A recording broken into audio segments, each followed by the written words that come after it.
Hello everyone and welcome back to IMO Reviews. Today we are discussing Beast, directed by Baltasar Kormákur and starring Idris Elba, Sharlto Copley, Iana Haley and Leah Jeffries. Idris Elba takes his children out to Africa to meet an old friend and get away from their troubles at home, only to find themselves being hunted by an apex predator. But before we go any further, could you please be a dear and hit that like button and hit the subscribe button if you haven't already. It costs you absolutely nothing but the wiggle of a finger and it makes all the difference. We really do thank you if you do. So let's get into what I liked about Beast. I thought the setting was absolutely outstanding. Great locations that really brought the film to life. It offered a lot of colour, a unique style, and not that this was intentional, but right now in the UK it is hotter than I've ever known it to be. And that current humidity here only amplified the heat of the movie. Seeing Idris Elba struggling with beads of sweat just falling off his forehead,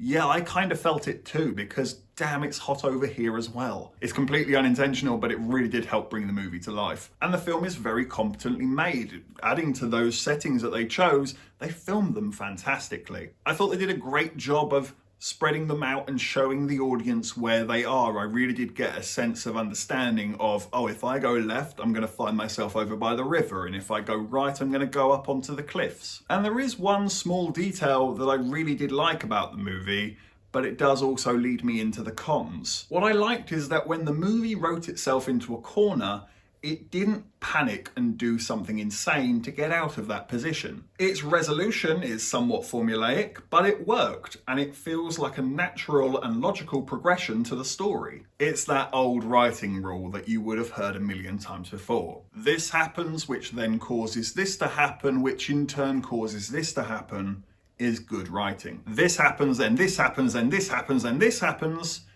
is bad writing. And this movie sort of does both. To get itself started, it really rushes through the motions. It's almost given to you in bullet points. Here's your main characters, here's his kids, here's their situation, they've gone over here and that's why they're here and now we go. And it just had zero impact on me whatsoever. I did not feel invested in these characters and I didn't care about them. I barely remembered their names. That's how quickly you just throw this handful of exposition at me in the first 10 minutes to just get going. It just failed to land entirely. It barely feels recognised by the writing itself. It very clearly just wants to get to the fun stuff, but in doing so, it makes me not care that much. It's not trying to be anything more than a monster movie where the monster is a lion. And you might think stripping it back and being out in the jungle could be really new and innovative, but sadly they just fall into all of the cliches that you will have seen from every single monster movie to ever exist. There is absolutely nothing new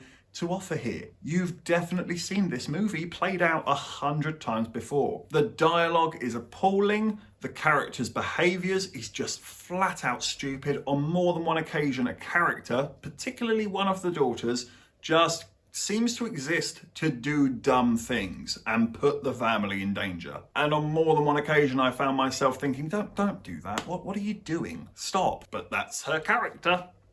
No wonder Idris Elba is sweating so much. It must be hard work carrying around so much plot armour. Yeah, he gets into several situations where he's just toast, dead, done, do not resuscitate, and yet he barely comes out with a nosebleed. It's quite fascinating, actually. And the final point, and this really is the worst crime of the movie, the CGI is fucking horrible in this film. You're using CGI lions. The story heavily revolves around CGI lions.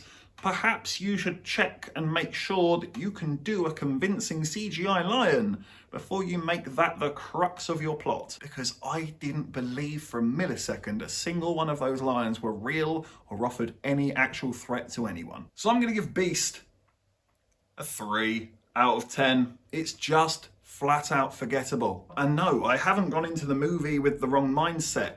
I very quickly caught on that this is just going to be a throwaway monster movie, and yet I still failed to be invested, care about the characters, feel any sense of tension or dread at all, and ultimately I was just sort of sitting around waiting for this thing to finish. I might have enjoyed this or had a better time had I been sat at home with friends and a lot of alcohol being consumed, and we were just laughing at the stupidity of it. That Michael Douglas and Val Kilmer lion movie that I've forgotten the name of, Something in the Darkness, I'll put up a picture.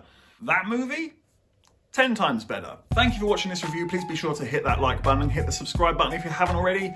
And please do hit the comment section as well. Have you seen Beast? What did you think about it? Let me know in the comment section below. Take care, and I look forward to seeing you on the next review.